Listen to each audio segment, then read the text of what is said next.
lagi bersama kami di podcast Putri Reni. Sebelumnya kami di sini ingin memperkenalkan diri terlebih dahulu. Saya Putri Aprilia, mahasiswi Perbankan Syariah kelas 4A dengan NIM 121077071. dan saya Reni Agustiana dari mahasiswa Perbankan Syariah kelas 4A dengan NIM 121077109. Jadi di video kali ini kami ingin membahas mengenai e-commerce dan marketplace.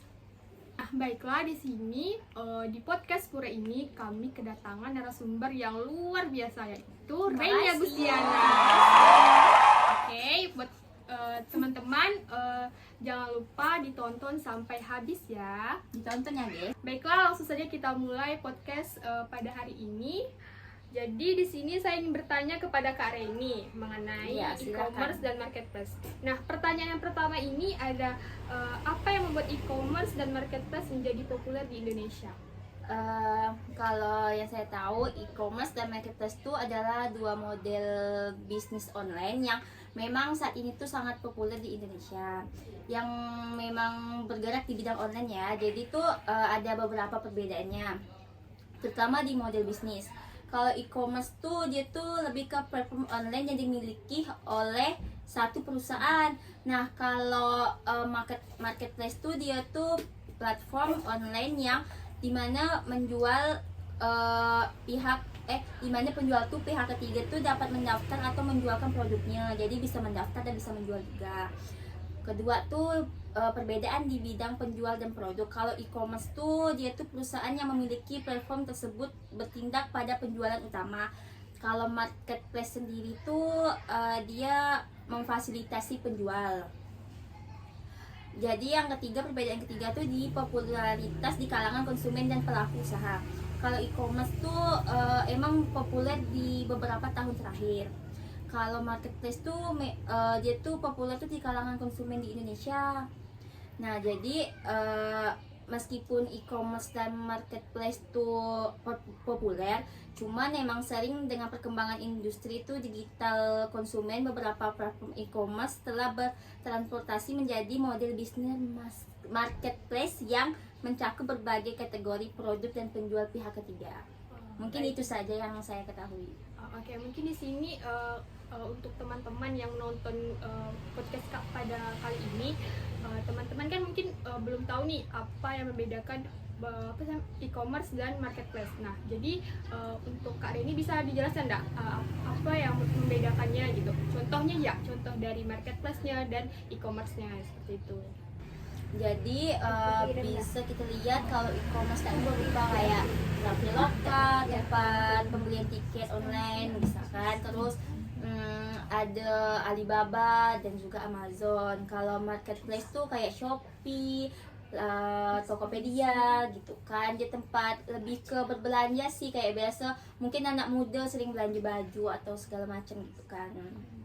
Baik-baik, mungkin kalau apa sih namanya, marketplace itu pasarnya tuh lebih banyak lah gitu di dalamnya. Lebih sering digunakan juga. Kalau misalnya e-commerce tuh dia bergerak sendiri gitu di dalamnya gitu ya. Oke, mungkin di sini kita lanjut ke pertanyaan selanjutnya, yaitu inovasi dan tren terkini dalam e-commerce dan marketplace di Indonesia. Apa saja sih inovasi terbaru yang diterapkan oleh platform e-commerce dan marketplace di Indonesia, dan bagaimana tren pembelian online berubah seiringnya waktu? Kalau yang saya baca, kalau dari inovasinya ada beberapa yang diterapkan di platform e-commerce dan marketplace di Indonesia. Yang pertama tuh bisa tentang ekspansi ke wilayah yang lebih luas. Jadi e-commerce dan marketplace tuh berkembang gitu. Terus yang kedua ada integrasi logistik. Jadi marketplace dan e-commerce tuh semakin memperkuat jaringannya supaya orang-orang tuh lebih memperkenalkannya. Dan yang ketiga ada inovasi pembayaran. E-commerce dan marketplace di Indonesia tuh dia memperluas pilihan pembayaran mereka seperti kayak lewat e-wallet, transfer bank gitu kan. Terus yang keempat ada pengalaman pengguna yang ditingkatkan. Dia tuh lebih ke meningkatkan pengalaman penggunanya supaya kayak tahu nih gini-gini gitu kan. Terus yang kelima tuh ada ekspansi ke segmen baru. Dia tuh marketplace dan e-commerce tuh dia sendiri tuh berusaha untuk memperluas penawaran produk mereka ke segmen yang lebih baru lagi. Kalau buat tren pembelian online ya, kalau itu tuh bisa dengan yang pertama tuh peningkatan penggunaan perangkat selulernya. Jadi tuh konsumen tuh banyak melakukan pembelian online melalui HP-nya sendiri itu. Jadi kalau yang keduanya tuh kita bisa dengan pertumbuhan pembelian melalui media sosial. Contohnya kayak Instagram, Facebook gitu kan. Terus yang ketiga tuh ada perubahan preferensi pembayaran. Dia tuh bisa dengan sekarang kan emang banyak kan kalau kita kadang bukan online-nya langsung gitu kan, dia ada yang pakai QR. Nah tuh yang keempat ada adopsi layanan pengiriman yang lebih cepat. Jadi tuh konsumen tuh semakin jadi kan konsumen kan kalau misal pesan barang kan pasti kayak kapan ya datangnya gitu kan, mau tuh cepat-cepat gitu. Jadi tuh e-commerce sama marketplace tuh memperbarui gitu supaya lebih cepat gitu pengirimannya. Mungkin itu saja sih. Mungkin di marketplace sama e-commerce nih dia kayak apa ya, memberikan fitur-fitur yang sangat bermanfaat bagi konsumennya lah kayak gitu kan, seperti kayak dia memberikan diskon gitu kan. Itu bukan fitur sih, mungkin semacam kayak apa sih namanya, inovasi-inovasinya gitu kan dari dari marketplace tersebut kayak gitu, untuk mempermudah konsumennya jadi gitu ya. konsumen tuh lebih paham lah kan gitu. Oke, mungkin kita lanjut saja ke pertanyaan selanjutnya, yang dimana dampak sosial dari ekonomi dari e-commerce dan marketplace di Indonesia. Nah, bagaimana e-commerce dan marketplace mempengaruhi pola belanja, lapangan kerja, dan pertumbuhan ekonomi di Indonesia? Nah, itu bagaimana? Jadi buat dampaknya saya tuh emang udah baca kemarin, emang banyak gitu kan dampak-dampaknya. Cuman yang saya pahami itu cuman ada beberapa ya. Yang pertama tuh dengan perubahan pola belanjanya. Sebelum yang kayak tadi kita bahas tuh kan, e-commerce dan marketplace tuh dia tuh menumbuhkan fitur-fitur dan inovasi yang baru agar masyarakat Indonesia ini lebih mudah. Terus yang kedua tuh ada peningkatan pilihan produknya. Jadi tuh e-commerce dan marketplace tuh dia tuh konsumen tuh memiliki akses ke berbagai macam produk dari penjualan. Jadi tuh kayak nanti misal dia mesennya itu nanti tersambung ke yang lainnya gitu kan. Terus tuh ada pertumbuhan lapangan kerja juga. E-commerce dan marketplace sendiri pun dia menciptakan peluang lapangan kerja yang baru di Indonesia dengan mudah gitu. Jadi kita diam di rumah pun bisa kerja gitu kan. Jadi mungkin itu aja sih. Jadi meskipun e-commerce dan marketplace nih dia tuh di bidang online, tapi tuh banyak manfaatnya gitu buat masyarakat Indonesia.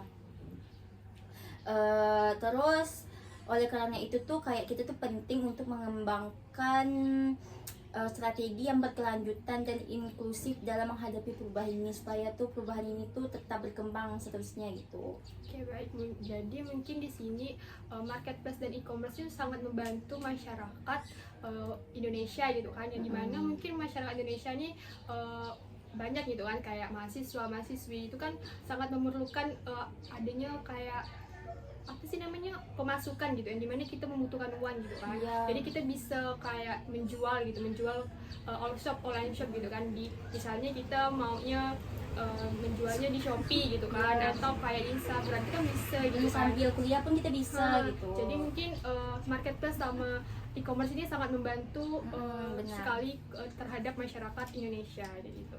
Nah, mungkin pertanyaan selanjutnya di sini saya ingin bertanya, keamanan dan perlindungan konsumen dalam e-commerce dan marketplace di Indonesia, apa langkah-langkah yang diambil untuk melindungi konsumen dari penipuan dan produk palsu dalam platform e-commerce dan marketplace di Indonesia? Ya kalau berperlindungan nih kan, dia tuh lebih yang pertama tentang verifikasi penjualan. Verifikasi penjualan tuh kita bisa lihat dari kayak kita mendaftar di platform mereka gitu kan, supaya lebih jelas kejelasannya. Terus yang kedua tuh ada ulasan dan rating. Nah itu gunanya ya supaya kita tuh ndak diperbodoh sama penjualnya gitu. Kadang orang tuh biasa menjualkan misalnya di produk nih gambarnya bagus gitu, bahannya ini, tapi biasa datang tuh bahannya beda dan bahkan ada yang lebih kecil atau kebesaran gitu kan. Jadi tuh gunanya ulasan dan rating tuh supaya kita lebih mudah memilah gitu, supaya tidak salah pilih. Terus ada kebijakan perlindungan konsumen. Ada juga dia pengguna sistem pembayaran yang aman. Jadi tuh konsumen tuh jauh lah dari penipuan gitu kan. Kalau misal kita sih sebenarnya kalau kayak COD tuh itu udah pasti sih gitu kan, karena yang ngantarkan pun kayak contohnya JNT ataupun JNE gitu kan. Terus tuh upayanya tuh kayak kita tuh melindungi konsumen tuh juga, jadi tuh konsumen sendiri pun harus waspada sih sebenarnya gitu kan, supaya terhindar dari yang namanya penipuan juga. Itu sih. Nah, mungkin bisa dikatakan kayak maupun kita tuh belanjanya di online kayak ataupun di pasar itu tetap ada yang namanya apa sih, keamanan dan perlindungan gitu. Misalnya kalau kita di apa namanya di online shop kan kita ya pandai-pandai lah memilih gitu kan, dan kalaupun kita di pasar ya apa sih, keamanannya juga rawan lah sekali, kayak misalnya kecopetan ataupun apa gitu benar kan. sih. Nah mungkin itulah ya gitu. Nah, yang selanjutnya itu pertanyaan terakhir di sini, yaitu ekspansi internasional platform e-commerce dan marketplace Indonesia. Nah, bagaimana platform e-commerce dan marketplace Indonesia mengembangkan operasional mereka di pasar internasional? Nah, apakah ada tantangan dan keberhasilan yang signifikan? Itu mana? Jadi tuh ada beberapa pasti ya tantangannya dan langkah-langkahnya. Yang pertama tuh dengan akuisisi dan investasi. Beberapa platform e-commerce dan maupun marketplace sendiri itu dia di Indonesia telah melakukan akuisisi ataupun investasi. Jadi dia tuh memperluas cakupan di internasional pun gitu. Terus yang kedua tuh ada ekspansi regional. Platform e-commerce dan marketplace sendiri pun dia di Indonesia tuh telah memilih melakukan ekspansi regional dengan menghadirkan layanan mereka di negara-negara tetangga kayak seperti Malaysia, Filipina, Brunei, apa segala macam kan, Singapura. Terus ada yang ketiga tuh ada kemitraan ataupun kolaborasi. Jadi platform e-commerce dan marketplace tuh melakukan kolaborasi gitu. Jadi tuh mereka tuh tidak hanya bergerak di bidang masing-masing, tapi tuh mereka pun kadang melakukan kolaborasi gitu kan, bekerja sama gitu. Kalau tantangannya tuh kayak misalnya persaingan yang ketat gitu. Terus juga ada regulasi dan hukum. Terus bisa dengan adanya tantangan penyesuaian preferensi konsumen lokal, kan ada barang yang lokal dan barang yang high kan. Nah itu tantangannya. Jadi kan biasa kan orang lebih milih yang lokal gitu karena murah kan. Terus sih jadi beberapa platform tuh di Indonesia tuh telah berhasil juga sih dia tuh mengembangkan e-commerce dan marketplace-nya. Oke, baiklah teman-teman, di sini mungkin itu saja pembahasan kita pada hari ini gitu kan. Dimana kita membahas tentang e-commerce dan marketplace. Dan e-commerce ini serta marketplace itu sangat membantu bagi kalangan mahasiswa seperti kita gitu, yang dimana kita membutuhkan sangat uang kayak gitu kan. Jadi buat teman-teman yang bingung nih mau cari uang di mana, nah itu boleh kalian apa sih, buka all shop gitu kan, dengan mendaftar di marketplace seperti Shopee. Nah, jadi buat teman-teman jangan takut untuk belajar, tetap terus apa sih namanya, memulai hal-hal baru, berinovasi seperti itu. Jadi sekian dari kami. Wassalamualaikum warahmatullahi wabarakatuh. Bye.